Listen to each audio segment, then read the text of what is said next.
¿Qué tal? Bienvenidos a un nuevo episodio de La Hora Maker. Seguimos hablando de respiradores, seguimos hablando del COVID-19, pero en lugar de hablar así como en general, en lugar de hablar de todos estos temas de forma abstracta, vamos a empezar a entrevistar a gente que está trabajando y que ha estado trabajando estos casi ya 2 últimos meses en respiradores y en este caso en respiradores de código abierto. Estamos aquí con Javi desde Makespace, que nos va a contar sobre el proyecto Apolo, un proyecto en el que la verdad es que lleváis bastante curro y nada, vamos allá directamente.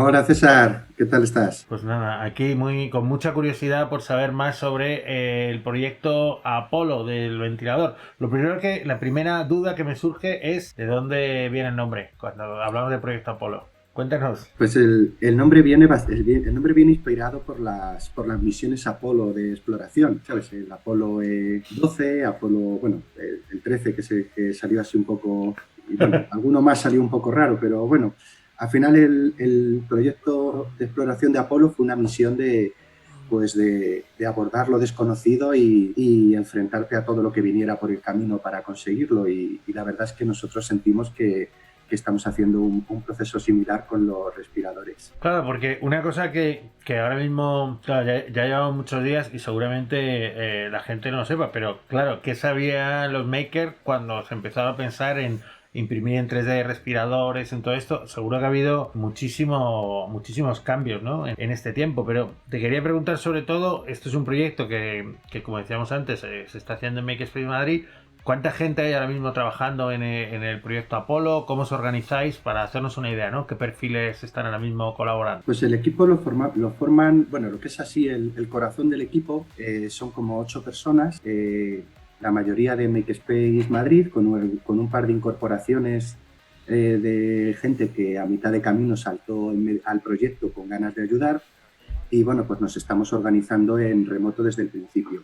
Luego en el grupo extendido, pues a lo mejor sí que somos 15 o 16 personas contando con los contactos médicos y otros contactos que tenemos así específicos para resolver dudas y cuestiones. Luego del equipo, pues bueno, tenemos un poco mezcla de todo.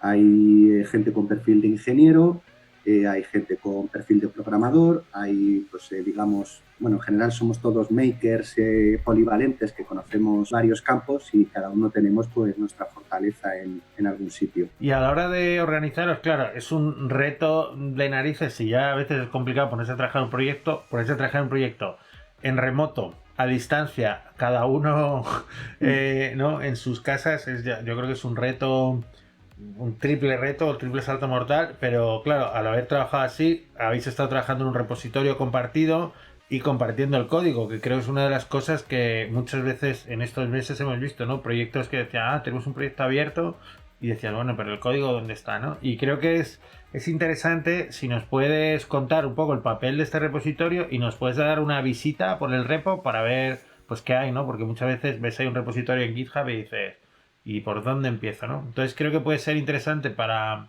la gente que ahora mismo nos está escuchando hacerse una idea de cuáles son las distintas partes de un respirador, la tecnología y saber dónde puede saber un poco más. Así que si nos puedes compartir la pantalla. Efectivamente, desde el principio nos hemos organizado un poco por necesidad para trabajar en remoto.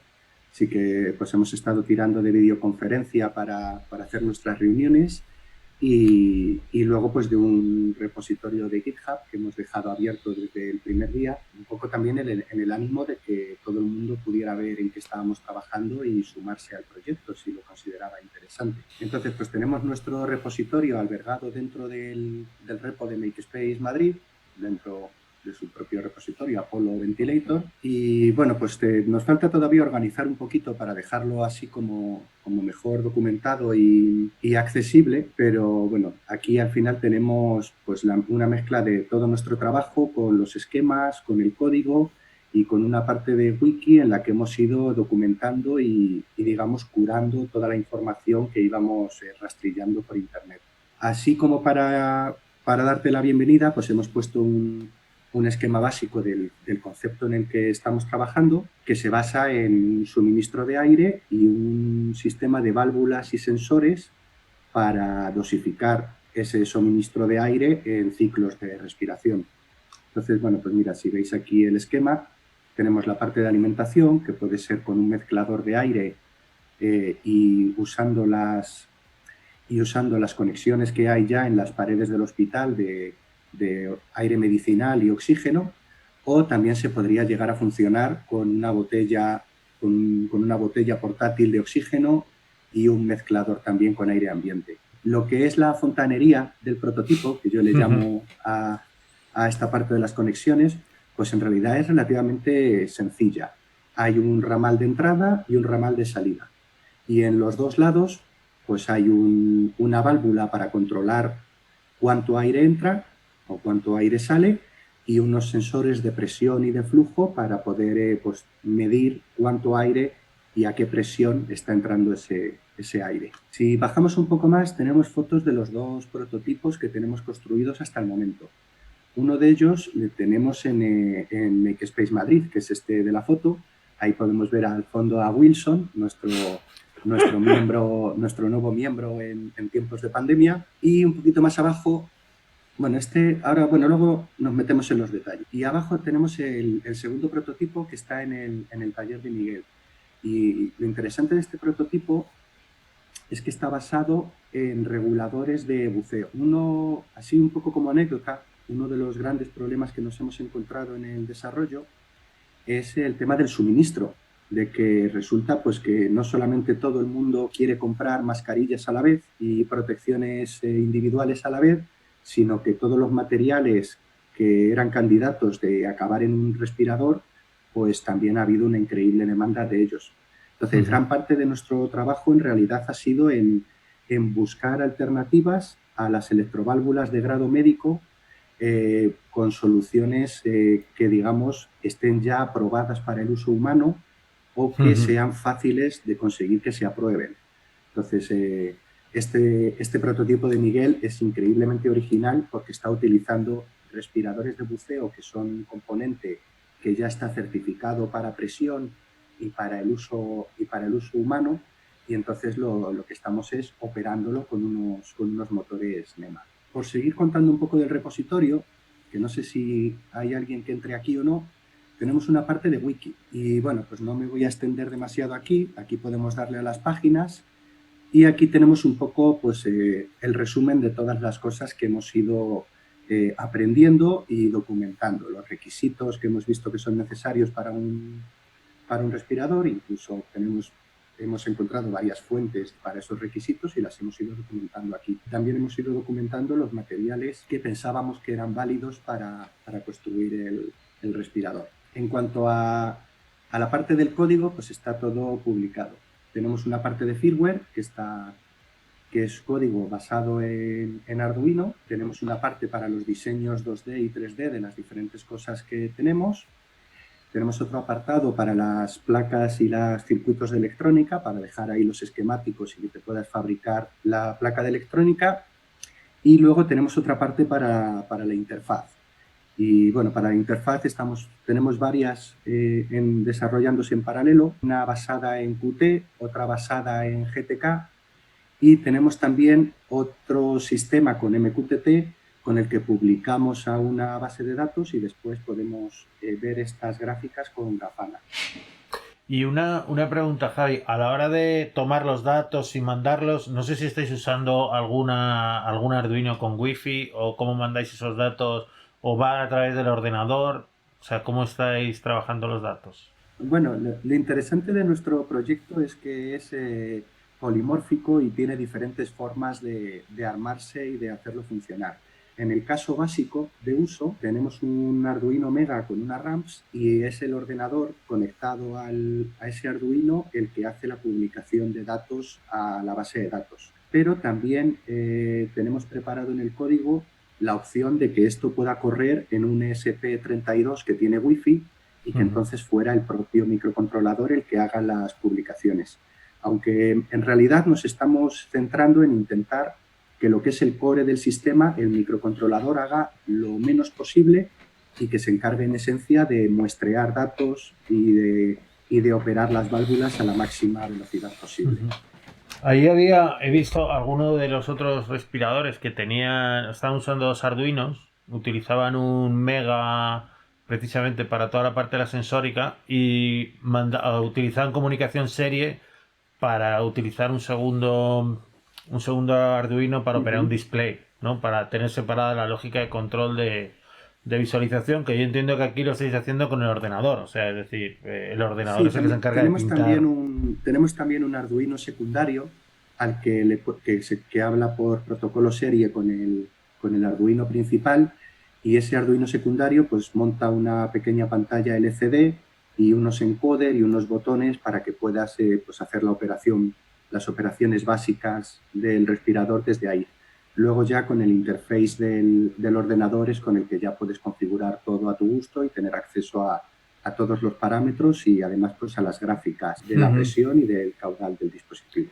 Aquí hay una cosa también que me llamó la atención el otro día porque no lo había usado yo, la parte de proyectos, ¿no? Que al final Sí. creo que también es muy útil para visibilizar el trabajo de los equipos y ver en qué punto está cada uno y funcionar así a modo Kanban, ¿no?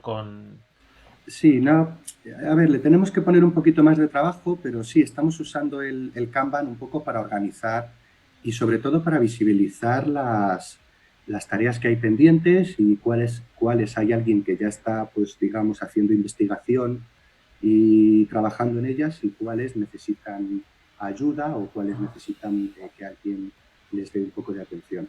Y pensando ya en quizás alguien está escuchando ahora mismo el programa y dice, pues me lo voy a bajar, voy a empezar a refabricar todo. ¿En qué momento o en qué fase estáis del desarrollo? O sea, ¿es algo que se pueda ya emplear? ¿Es algo que está todavía en modo desarrollo? ¿Cuáles crees que van a ser o pueden ser los siguientes pasos? ¿Cómo te gustaría que evolucionara el proyecto? La verdad que ahora mismo todavía, o sea, ahora mismo estamos en modo desarrollo. La verdad que estamos en un punto interesante en el que alguien pues ya podría descargarse el repositorio y construirse un prototipo básico en casa con el que continuar desarrollando y aportar al proyecto principal. En realidad, pues bueno, nos falta un poco de trabajo para llamarle a esto pues un primer prototipo estable. En realidad, pues como te contaba antes, gran parte del trabajo se nos ha ido a buscar alternativas a las válvulas. Entonces, pues, de hecho, nos hemos construido nuestras propias válvulas de pinza. Bueno, Miguel ha usado los respiradores, pero el prototipo de MakeSpace ahora mismo está basado en unas válvulas de pinza que lo que hacen es, con un NEMA, estrangulan un tubo de silicona. Ahí la solución que hemos buscado ha sido la de no tocar nosotros el medio con nuestros aparatos, con nuestros mecanismos, sino utilizar el mecanismo para apretar un tubo de silicona que ya cumple los estándares médicos. Entonces, ahora mismo tenemos ya unos diseños de válvulas de pinza que están funcionando en las primeras pruebas, pero bueno, hay que darle otra revisión al diseño, sobre todo para optimizar las horas de impresión, que ahora mismo se lleva unas cuantas. Y con el software, pues también estamos un poco terminando de dar soporte en el firmware a todas estas opciones que queremos que el programa sea capaz de controlar. Al final, creo que este es uno de nuestros grandes retos. Cuando tú ves un respirador o ves los demás respiradores, te das cuenta de que son diseños altamente especializados al hardware que están utilizando. Entonces, en ese sentido, creo que lo que estamos haciendo nosotros de ampliar la base de código inicial para ser capaces de adaptarnos a lo que tengamos a mano, creo que eso sí que es un trabajo muy interesante. Total. Yo creo que ahí hay muchísimo potencial para poder generar como diseños más flexibles, ¿no? Que yo creo que a veces, claro, si todo el diseño se basa en la válvula no sé cuál, que solo se encuentra, nos pasó en una conversación previa con todos los diseños de Ambu, ¿no? Y había gente en Brasil que decía, bueno, pues sí, está genial, pero es que nosotros no tenemos Ambu. Entonces, no, todos estos diseños que en teoría ya están hechos, pues es que no, o sea, no están adaptados un poco a la realidad a la realidad local, ¿no? Esto, en la parte de arriba del repositorio, sí teníais un mensaje, ¿no? Que ponía, queremos ser el Marlin de los... Correcto, al final creo que este ánimo que tenemos nosotros es pues el de querer ser como el proyecto Marlin, ¿no? Un programa genérico que te permite, bueno, pues si Marlin te permite montar una impresora 3D con los motores que tienes a mano y los marcos que tienes a mano y los componentes que tienes a mano, pues nosotros queríamos hacer algo parecido con los ventiladores, proveerle un proyecto con documentación, firmware, software de control y todo tipo de instrucciones para que, pues, dependiendo de lo que tuvieras tú a mano, pues nada más sea comentar un define y descomentar otro, y el programa automáticamente empieza a funcionar con el hardware que tienes. Y en ese sentido, a la hora de, o sea, a la hora de pensar como en siguientes pasos, obviamente uno de los siguientes pasos es investigación con animales, investigación clínica. ¿Cómo habéis trabajado esta parte a la hora de contactar con hospitales, de contactar con médicos? ¿Cómo es esa relación y cómo crees que se puede desarrollar en los próximos meses? La verdad que a nosotros nos ha sucedido un poco, diría, mágicamente. O sea, para mí una de las cosas más interesantes del desarrollo del proyecto es que la segunda semana, hace ya bastante tiempo, de repente empezaron a emerger piezas y a engranarse entre sí automáticamente, ¿no? Como que todo lo que tenía sentido tener, de repente estaba apareciendo y estaba engranándose. Entonces, por un lado, pues evidentemente dentro de nuestro grupo, pues todo el mundo tenía un amigo y todo el mundo tenía acceso a algún médico y de hecho a algún médico hasta anestesista, que son los que operan los respiradores y los que están como más puestos en el tema. Y en el camino, pues también recibimos el contacto de una persona de la paz que estaba en la parte de investigación y con él hemos trabajado un montón para los materiales y bueno, pues esperamos que en el futuro podamos seguir colaborando por allí.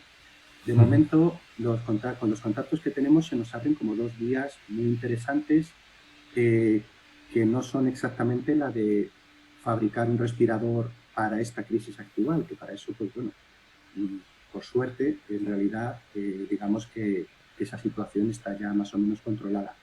Ahora mismo nosotros apuntamos no solo a dejar este proyecto documentado para que pudiera fabricarse en todas partes del mundo, sino a hacer un respirador, digamos, didáctico para que sirva para hacer los entrenamientos con los nuevos enfermeros y médicos.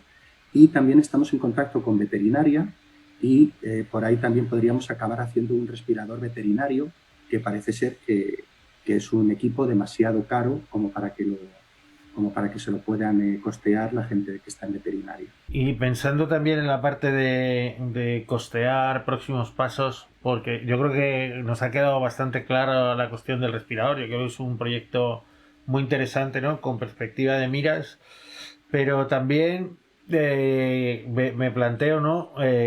Cosas que pueden surgir desde el punto de vista de los espacios maker, ¿no? Porque en este caso es un proyecto de Makerspace, es un proyecto que ha surgido ahí entre un grupo de gente, pero al mismo tiempo se da como la paradójica circunstancia de que es un proyecto de Makerspace, o sea, que sucede con gente que se conoce de Makerspace, pero que sucede parcialmente en Makerspace porque la gente no se puede juntar, ¿no?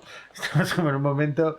y quería preguntarte por cómo ves tú que puede afectar la situación actual al futuro de los espacios maker. A lo mejor hay gente que luego dice, oye, pues esto yo me quiero dedicar a hacer este tipo de proyectos, o a lo mejor hay gente que ha sido simplemente una actividad temporal, ¿no? Y que luego, pues bueno, vuelve a su labor cotidiana. ¿Cómo lo ves tú? ¿Cómo crees que puede influir la situación actual de la crisis en los espacios maker o en el resto de cosas que tienen que ver con los makers? Pues es un tema muy interesante. Te contesto así por partes. Por un lado, la verdad es que nosotros empezamos a trabajar en esto sencillamente porque sentimos pues que teníamos un espacio, teníamos máquinas, teníamos componentes y teníamos habilidades para abordar este problema. Y un poco, digamos, nos sentimos obligados, como si tuviéramos una especie de juramento hipocrático hacia la tecnología, a utilizar nuestro conocimiento para ayudar en lo más que pudiéramos, independientemente de que esto pues luego resultara en un proyecto financiable o no. De hecho, esa parte pues no la tenemos ni siquiera valorada, nadie quedaremos ahí en el futuro. Y en cuanto a los espacios maker, la verdad que esta situación es de muchísima incertidumbre. Y creo que casi todos los espacios maker y probablemente gran parte del mundo asociativo está viviendo esta coyuntura en la que, bueno, pues por ejemplo nosotros en Makespace nos sostenemos mayormente con las cuotas de socios, pero hay una parte de la financiación que entra a través de actividades y bueno, pues todas esas actividades con las medidas de distanciamiento social pues se han caído y bueno, y de hecho ahora mismo pues hay una situación de gran incertidumbre de qué es lo que va a pasar en el tiempo y cuándo es que vamos a poder volver a ganarnos el pan, como, por decirlo de alguna manera, ¿no? Claro, ahí la cuestión de la sostenibilidad es, yo creo que es relevante, bueno, dependiendo mucho de los modelos, ¿no?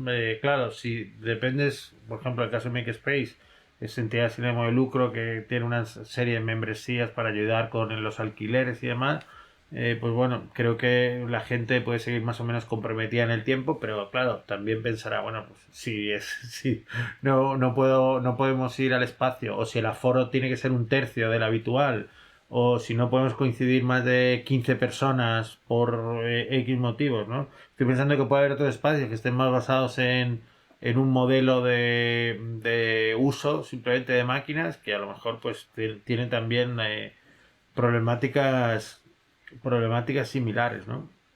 También esto creo que es interesante relacionarlo con el resto de actividades y cosas que se han estado haciendo en los espacios, ¿no? Porque durante estos meses ha habido mucha gente produciendo materiales de protección, ha habido gente que ha estado produciendo viseras, mascarillas, ¿no? Y queda la cuestión de cómo se desarrolla eso a futuro, si va a hacer falta, si no, o cuál es un poco la relación. Yo creo que una de las cosas también que ha sido clave es que cada espacio ha intentado fabricar en base a lo que tenía, ¿no? O sea, ha habido mucha gente en casa que tenía una Ender, una impresora, pues bueno, incluso hay gente que se ha comprado su impresora para imprimir, ¿no? Pero creo que hay cosas que a lo mejor no se pueden hacer en casa o que se pueden fabricar. Y estaba pensando, he visto en redes sociales, ¿no? Todo el tema de mamparas, ¿no? Creo que es un tema en el que se está trabajando ahora hasta destajo recientemente aquí en Makespace, ¿no? Sí, correcto. O sea, bueno, empezamos haciendo pues pantallas de protección facial y bueno, luego la verdad es que también ha llegado un momento incluso en que bueno, pues la producción de estas pantallas faciales ha sido un éxito completo e incluso pues ya desde el hospital han empezado a decir que oye, que tenemos bastantes ya, ¿no?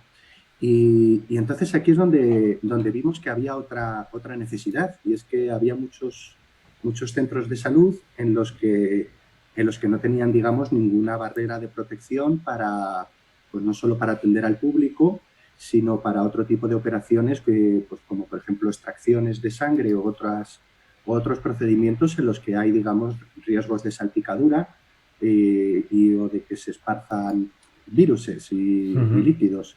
Entonces ahí es donde vimos que esta idea de las mamparas era muy buena. Y de hecho, pues en estas últimas 2 semanas casi pues nos hemos ido centrando más en la producción y distribución de estas mamparas de protección. Y esto creo que ya en la zona, ¿no? Ya más o menos se están quedando todos los centros de salud servidos, ¿no? Yo creo que lo más interesante a lo mejor es pensar en la flexibilidad, ¿no? En lo que dices tú, que al principio se empezó a trabajar en los visores, una vez que los hospitales dijeron visores parece que tenemos, ¿qué otra cosa podemos hacer? De repente pensáis, oye, pues las mamparas, al final utilizando las herramientas hay mucha flexibilidad con el mismo conocimiento, ¿no? Y el mismo equipamiento. Sí, ¿no? O sea, al final lo interesante es que en un centro maker tienes un pequeño centro de fabricación súper polivalente que de un día para otro puedes readaptarlo para, pues un día estamos fabricando pantallas de protección facial, al día siguiente estamos haciendo mamparas y bueno, pues si la semana que viene hace falta otra cosa, pues ahí estaremos fabricándola también. Pues yo creo que ese es uno de los aprendizajes clave. No sé si hay alguna cosa que crees que nos hayamos dejado en el tintero, Javi, algo que te apetezca compartir. Bueno, también te vale para tunear los cascos, que lo estamos viendo ahí en el lateral. ¿Alguna cosa que te gustaría para cerrar la entrevista contar? Bueno, supongo que ver algo importante que he aprendido durante este camino es que es súper importante colaborar. Al final, la suma de todos es mucho más que la de los elementos individuales y bueno, pues al final creo que es muy importante, en vez de no tanto lanzarse cada uno a su propio desarrollo, e intentar aunar fuerzas y desarrollar juntos, que con eso se puede llegar mucho más lejos. También creo que es importante bueno, pues que con esta crisis se han lanzado y se han empezado un montón de proyectos que tiene sentido seguir trabajando en ellos, aunque digamos se acabe el estado de alarma y la crisis. Creo que merece mucho la pena que sigamos trabajando y que llevemos los proyectos a fin, no solo por si hacen falta en otra parte del mundo en esta situación, sino para dejarlo a futuro allí. Yo me gusta mucho como ejemplo, pues el proyecto este del ventilador de Ambus del MIT de 2010, como ejemplo de esto mismo, ¿no? En 2010, después de la última pandemia de la gripe aviar, pues hubo alguien que se curró un paper con los diseños de un respirador y bueno, pues no pasó mucha más validación ni nada y creo que ahora la oportunidad... Y bueno, ese paper fue un poco el catalizador o la inspiración para que después muchísima gente se lanzara a hacer sus propios proyectos. Creo que ahora nuestro deber, y una cosa muy bonita hacer, es terminar los proyectos para dejar ese nivel mucho más alto de lo que estaba al principio y si nos volvemos a encontrar en una situación parecida, pues que el punto de partida sea mucho más avanzado que el que hemos tenido ahora. Pues nada, creo que eso es una visión de futuro súper potente. Creo que hace falta pensar a largo plazo en estos momentos. Quizás es lo que mejor nos viene a todos. No solo pensar en, bueno, vamos a poder hacer esto o lo otro, sino pensar en lo que pueda venir. Y cierto es que o sea, revisando lo de la info de los respiradores, el modelo de MIT, creo que mucha gente cuando lo vio es como, ah, mira, hay un diseño en abierto. Y bueno, pues cierto es que había un diseño en abierto, pero era más como un prototipo de diseño en abierto, ¿no? Sí. Que no había pasado la parte clínica y que creo que nos tuvo una semana dando vueltas pensando, ay, ¿esto cómo funciona? Ay, esto no será así. Ah.